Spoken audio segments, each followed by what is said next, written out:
Good morning. Time to talk a little bit more about Taylor series.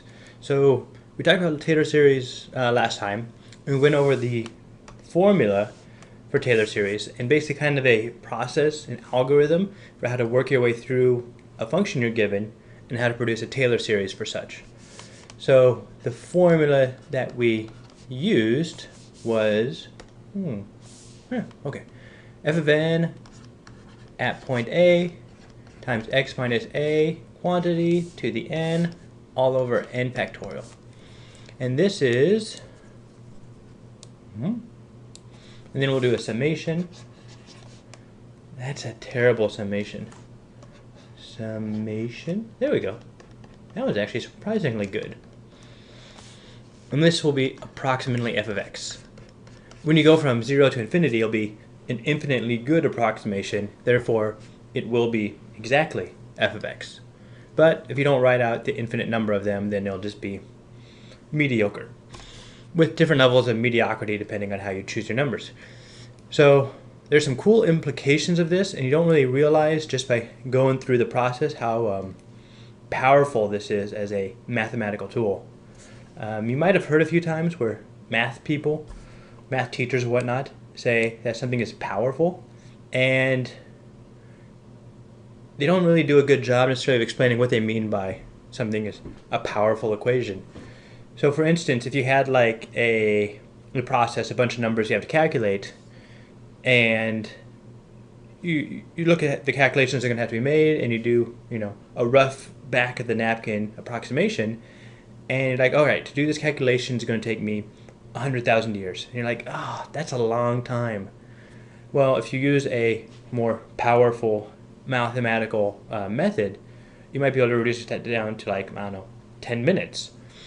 And listen to this, you might be like, oh, that's silly, you can't make things that much more efficient. Well, a lot of times in math, by just avoiding the paths and calculations that are redundant, you can actually get savings like that.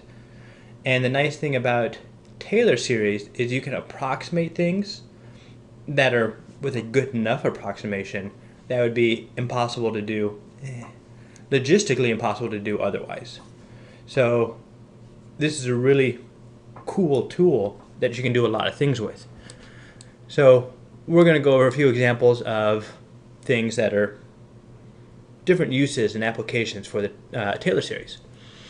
So first thing we're going to do is we're going to find the derivative of sine of x. And I know you're thinking, so you already know what the derivative of sine of x, which is good, which means you can check it.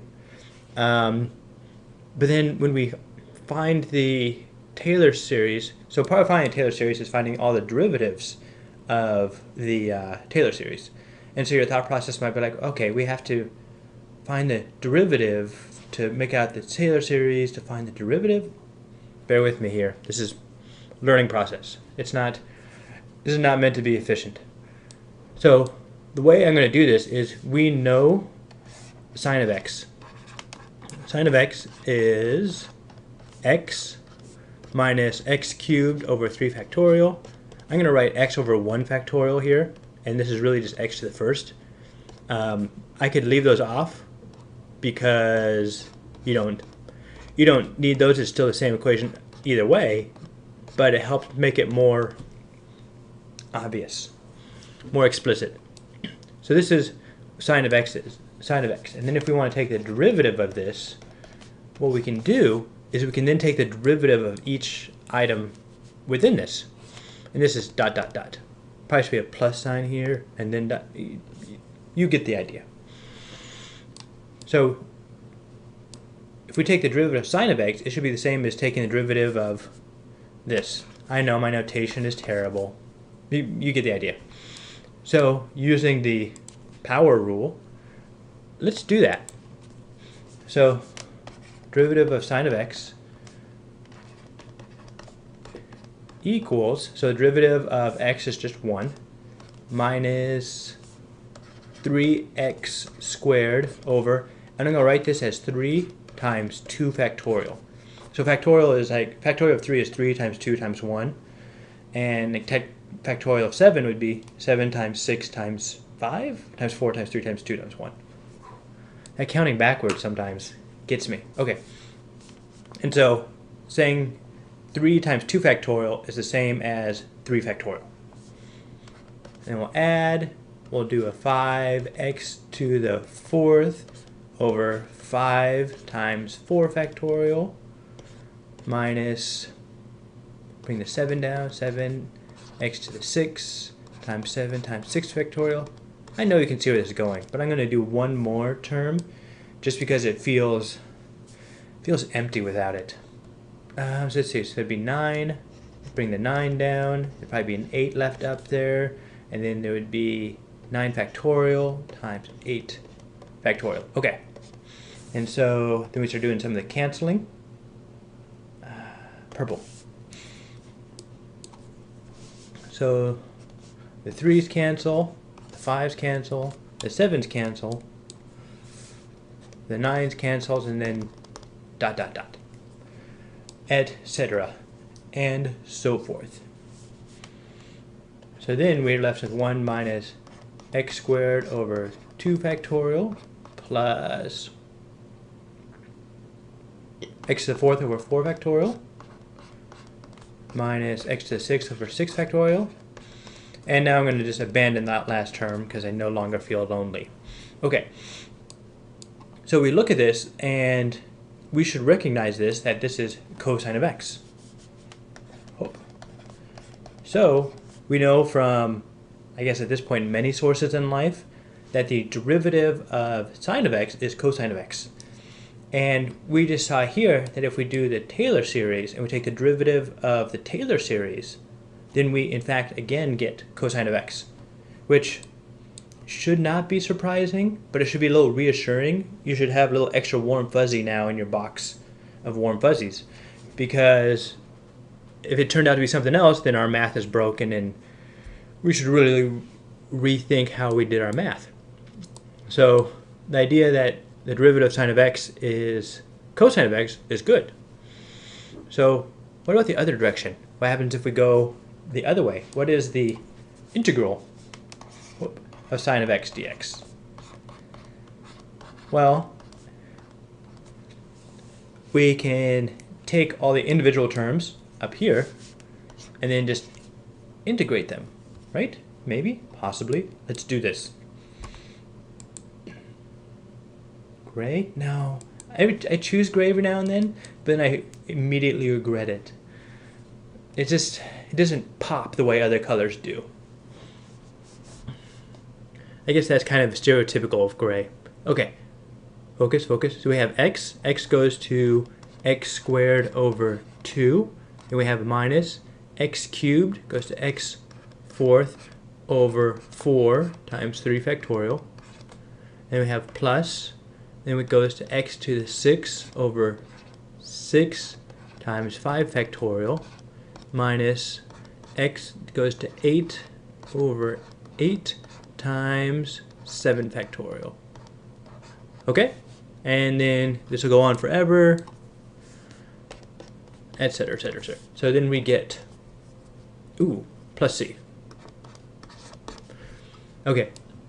So simplifying this slightly, so we have, this blue is just not, there's a time and place for cyan. Now is neither the time nor the place. Okay, so we have x squared, and I'm going to rewrite 2 as 2 factorial, which is just 2 times 1, minus x to the 4th, and this is 4 factorial, because 4 times, the same trick we did above, now we're kind of doing it backwards. Plus x to the 6th over 6 factorial minus x to the 8th over 8 factorial. And your first thought, which you probably noticed already, is we're missing the first term here. Wait a sec, is it negative? Yes. Not mistake. Okay. And 1 is just a constant.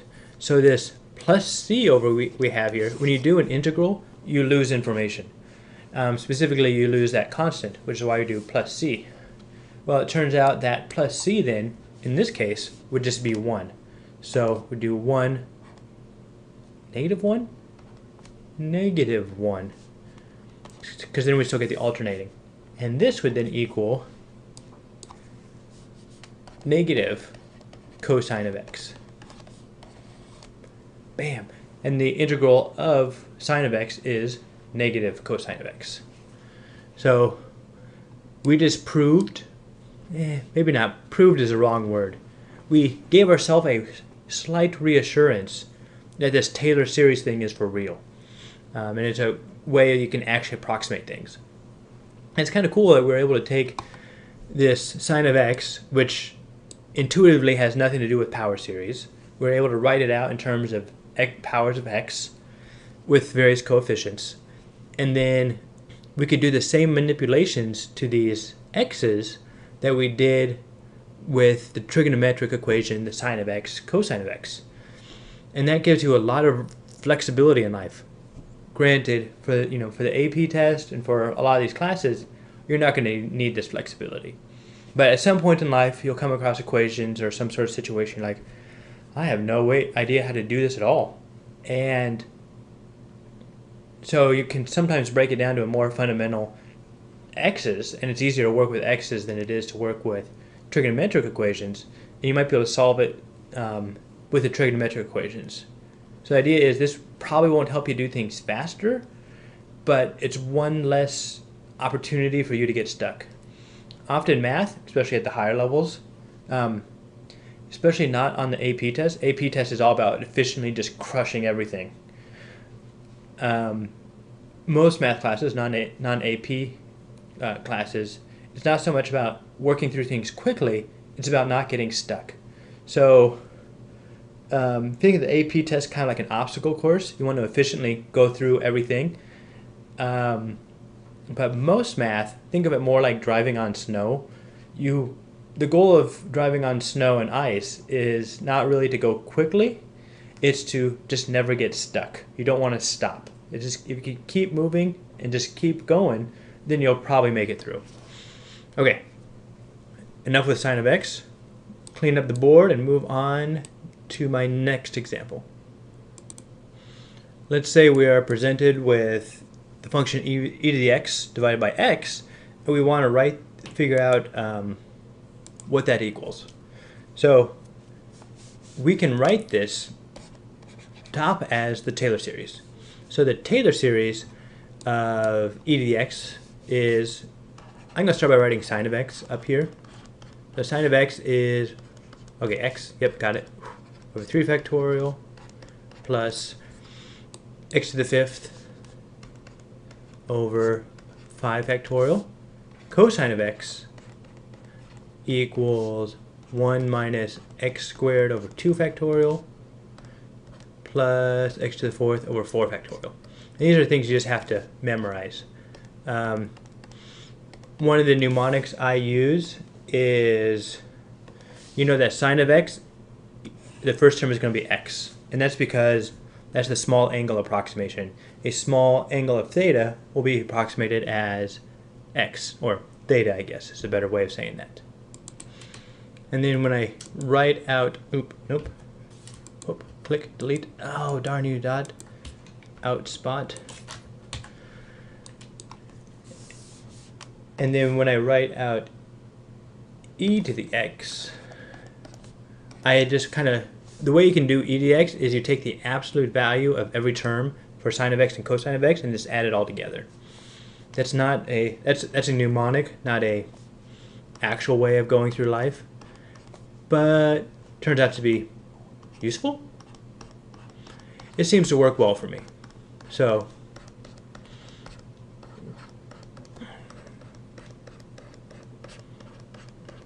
and we'll do one more. And these three should just be memorized. So if we want to find e to the x over x, probably should do,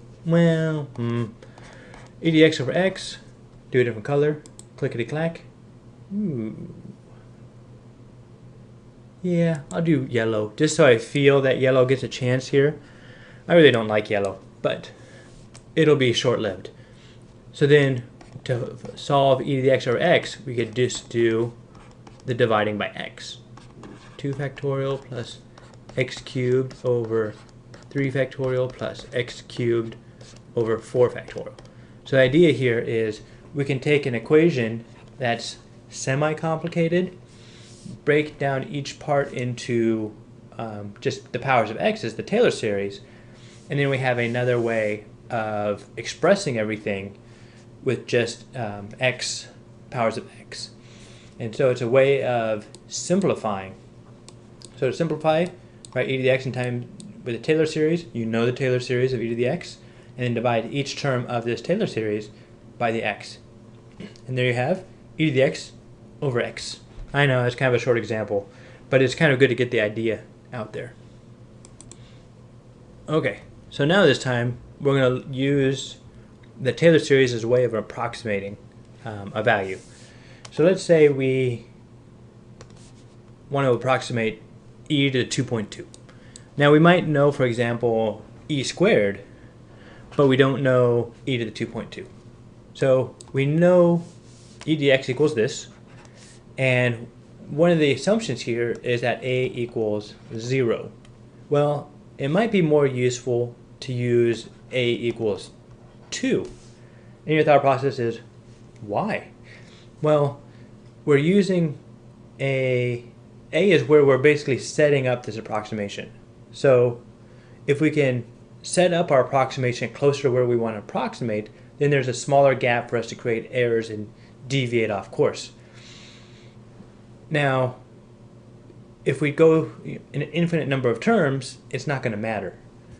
But plugging in terms infinitely into your calculator takes a long time. And so to speed up the process, maybe it's worth doing the e to the 2.2, maybe? We'll figure it out. Delicious. Okay. Green. Feels like a Pokemon thing. I choose you, light green that looks like baby puke. Okay. E to the 2.2 equals 1 plus 2.2 plus 2.2 squared over 2 factorial plus 2.2 cubed over 3 factorial plus 2.2 to the 4th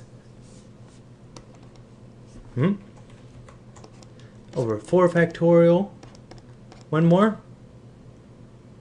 Nah, we're good with that. Okay, so I am now going to Wolfram this, because you can, if you're stuck on a deserted island, you could totally do this, more or less.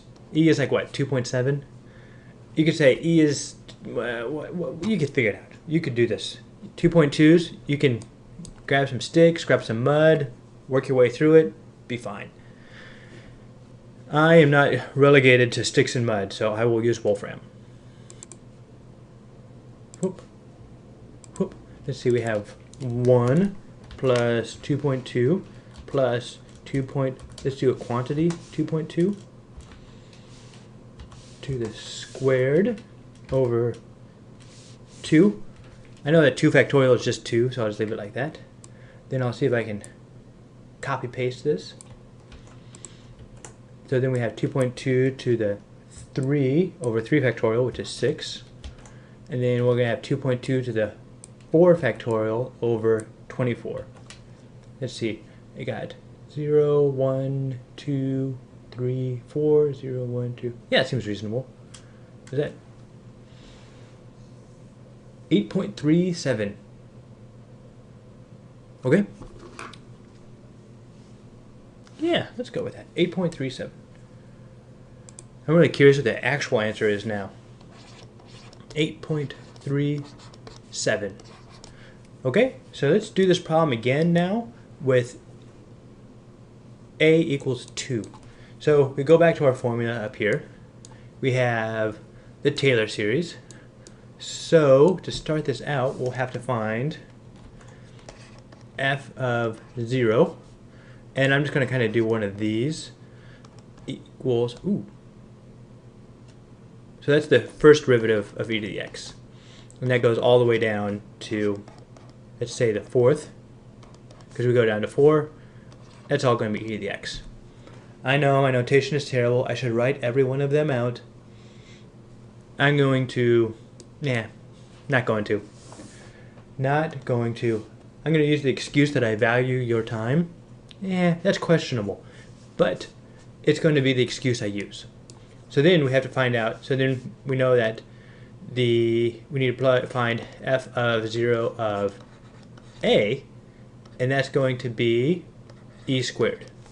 And then we f1 of a equals e squared, because a equals 2, and these all equal a to the x. And finally we'll get down to, there's only a couple of them, I should write them out. You're right. You have successfully guilted me into this.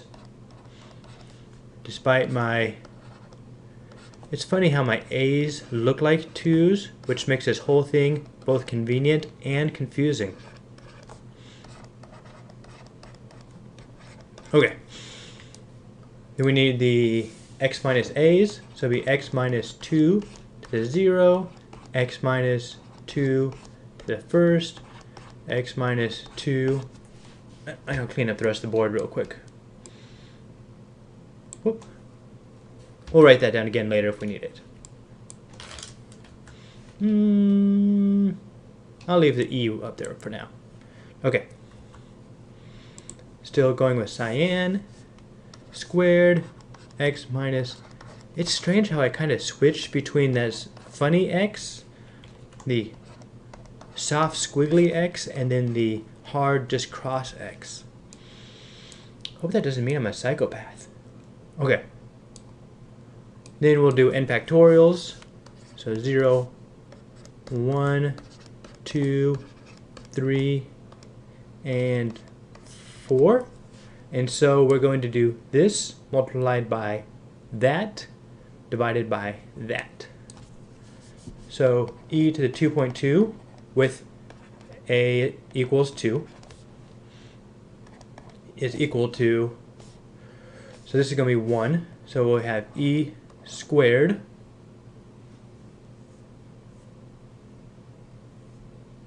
times 1 divided by 1, which will just be e squared. I'll write it all out. X minus 2 over 0. When I start doing things more quickly, I tend to make mistakes. You're like, wow, then you're a terrible mathematician, or math guy, or whatever. Yes, you're correct. Indeed I am. There are some things I will deny in life. That is not one of them. That my math is bad and I should feel bad about myself. Oh, that hurt. You guys are so cruel. So cruel. Not nice at all. X minus 2 to the 4th over... Okay, good. So now, simplify. E squared, which we can pull out. We're going to have a 1 plus x minus 2. Okay, so x we're going to put in here is 2.2. So this right here is going to be 2.2 minus 2, where x equals 2.2, a equals 2, therefore x minus a equals 0.2. And the reason we chose a equals 2 is because it's the biggest reasonable number. If we know e, it's reasonably easy to find e squared or e cubed, but it's kind of difficult to find e to the 2.2. So we chose the closest easy number to use, which is 0.2. So what I'm going to do then is I'm just going to write 0.2 to the first plus 0.2 squared plus, and this is really just 0.2 to the 0, plus, what is it, 0.2 cubed, I need over 2, because that's 2 factorial, over 6, plus 0.2 to the 4th over 24, because 4 times 3 times 2 times 1 is the same as 4 times 6, which is 24. Check. Okay. Whoop, whoop. So now we got our, let's Wolfram this. So, Wolfram.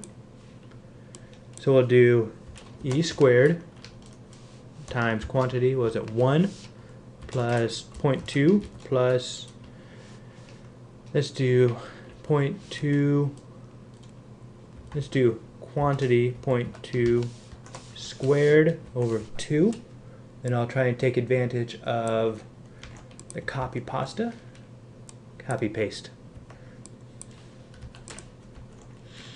Let's do e to the 4th over 24. And there's probably supposed to be another parenthesis there. And we'll hit the enter button. And we get, bum bum bum. Okay. So here's the e squared. Dun, dun, dun. Yeah, it seems reasonable. Alright, so 9.025. So 9.025. And this is e to the 2.2. So we had 9.025 and we had 8.37. This is where a equals 0, which was not as close to 0 is not as close to 2.2 as 2 is, or a equals 2. And so now I'm going to go to Wolfram and be like, Wolfram, give me what you think your real answer is. And we get, bum bum bum, ooh, 9.025. 9.025. Interesting. Interesting. Go back one. 4993. 24933. Interesting. So basically, when we did it with 2.2, when we used a equals 2, it was almost dead on. It was pretty darn close. But when we did it with a equals 0, we were off by a bit. Now we could have compensated for that by going out a whole bunch of different extra digits. And so you look at all this extra work we had to do to get a better formula for e to the 2.2. So if we did all that work and instead put in, like, I don't know, 6 or 7 extra digits for a equals 0, we might have come out with an even closer approximation than if we just did 4 digits with the e to the 2.2. But it also comes down to how accurate do you need e to the 2.2 to be. So it's kind of a trade-off here, and how you want to spend your computational power. So that is an example of using a different value of a for your Taylor series. That actually worked out pretty interesting. Good for us. Good for us. Okay, on to the next example. Okay, so our goal here is we want to hunt down the value of the natural log of 2. I don't think we've done natural log yet for a Taylor series, so we are going to do it right now. A lot of times you'll see natural log of, you're not trying to find the natural log, you're trying to find the, or not trying to find the Taylor series of natural log of x, you're trying to find the natural log of x plus 1. We're not going to play that game. So you'll see why. When you do a Maclaurin series, it assumes that a equals 0. And so to do a of 0, you have to do natural log of x plus 1, because if you try and find the natural log of 0, then, you know, the universe explodes. And that'd be bad, because that's where I keep all my stuff. I can't remember what that, I think that's a joke from Futurama. I do love Futurama. It is a delightful show. There's a lot of good episodes, but then there's a lot of fluff too. But they have like 4 or 5 episodes where just right in the feels. Okay, so we do our write up the f of x approximately. Then we're going to do our Taylor series from n equals 0 to n equals infinity of f to the n, where that's the derivative of such, at point A, multiplied by x minus a to the power of n, all over n factorial. So going through the process, f0 is natural log of x. And I'm going to do this about a equals 1. So derivative, oh, that's all sorts of backwards. There we go. Natural log of x is 1 over x, which equals x to the negative 1. F of 2 equals x to the negative 1 times x to the negative 2. So the way I do the power rule is I use the mnemonic of you take this, drag it down there, and after you dragged it down, it kind of increments down to the lower number. That's just my mnemonic. So when you saw me kind of do that little click, click, click, click, click, it was the gears turning and me trying to run my mnemonic in my head. So 2 x to the negative 3.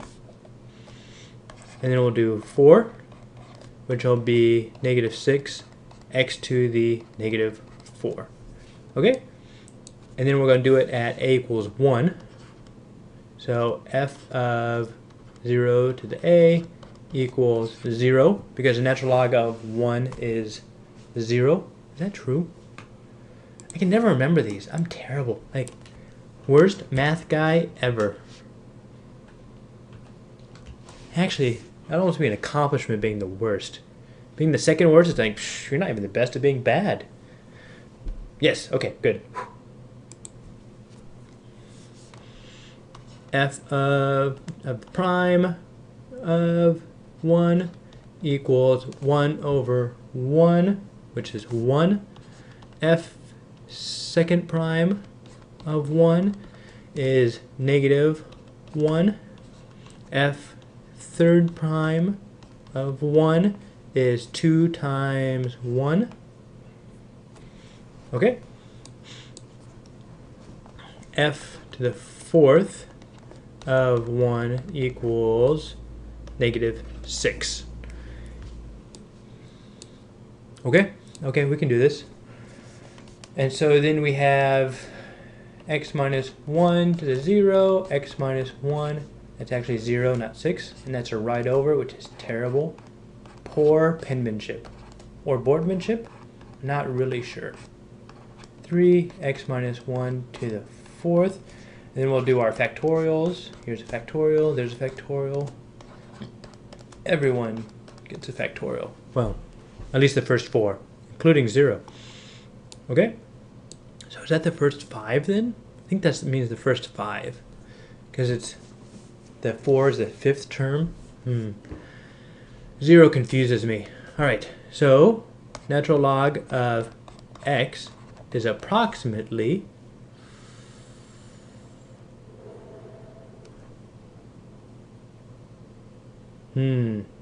okay, so we do this times that divided by that. So the first one's going to be 0, because 0 times 1 divided by 1 will be 0. But then we're going to add 1 to the value, and then we're going to 1 times x minus 1. And then we're going to subtract 1 times x minus 1 squared over 2 factorial. Then we're going to add 2 times x minus 1 cubed over 3 factorial. Then we're going to subtract 6 times x minus 1 to the 4 factorial to the 4th. And we'll do one more. I'm going to guess, I think it is, x minus 1 to the 5th over 5 factorial. And then do little dots. Okay, okay. I'm going to clean up the board a little bit. Get rid of these guys. You know, if I wrote more straightly, then it'd be easier to clean this up. Alas, that is not a feasible option. Okay, so I'm going to rewrite this as 2 factorial and rewrite this as 3 times 2 factorial. This will be 3 factorial. This will be 4 factorial. This will be 0, so we'll have x minus 1 minus x minus 1 squared over 2 factorial plus x minus 1 cubed. So we have 2 factorial. 2 factorial is going to be over 3. 2 factorial is still 2. Minus x minus 1 to the 4th. So we have 3 factorial divided by 4 factorial. This is 4 times 3 factorial. So we have 4 plus x minus 1 to the 5th. You can tell I was going to actually write something else there. Over 5. And then it continues, not factorial, on as such. Okay, so now we're looking for a natural log of 2. And we get, time to get my blue, the bring it home color. So we want natural log of 2, so 2 minus 1 is 1, minus, this is going to be 1 squared, minus 1 half, plus, this is going to be 2 minus 1 again, so that'll be 1 cubed, which will be 1/3, minus 2 minus 1, which is still 1, 1/4, plus 1/5. Okay, then I'll guess and say minus 1/6 plus 1/7, just to get a couple more values in there. Yep, that seems reasonable. And now I'm going to see how close I actually am. Okay, Wolfram, 1 minus 1/2 plus 1/3 plus 1/3 minus 1/4 plus 1 divided by 5. Just think how much faster I would go if I didn't keep making all these mistakes. Alright, I'll make sure it's actually, last term was plus 1/7. Okay. And we will say equals, and we get 0.76. 0.76 equals 0.76. A natural log of 2, according to Wikipedia, is actually, I'll do 0.7595. 7595. There we go. And then natural log of 2 equals Now we were pretty far off. 0.693. 0.693. So we're a little bit off, but it was pretty far off. But if we took it out to like probably a dozen or so more numbers, we get way accurate. Especially around like, some sort of JavaScript, Python, something computer. Do a whole bunch of them real quick. And so that is one way where if you're on a deserted island, you could figure out, man, that'd be a pain though to combine all those. Common denominators? Yeah. You could find out natural log of 2 based on your using of Taylor series. So that's the value of Taylor series, and that's some of the ways you can manipulate the Taylor series to get what you want in life. So hopefully this gave you a little bit more of a feel and comfort and appreciation for Taylor series. And this rounds out most of the big concepts we're going to have for Calculus 2. Most of the other things we'll go over will be like dot products, cross products, parametric equations, some differential, the idea of diff-EQ, how to separable equations. But this, as far as big concepts goes, this is pretty much it. So if you made it this far, then you're pretty much ready for the AP test. Assuming that you still work on, do a billion problems, practice excessively. But concept-wise, this is pretty much what you got. So appreciate you sticking with me. I will go over some of the more concepts to kind of polish up everything at the end. But thank you. I really appreciate it.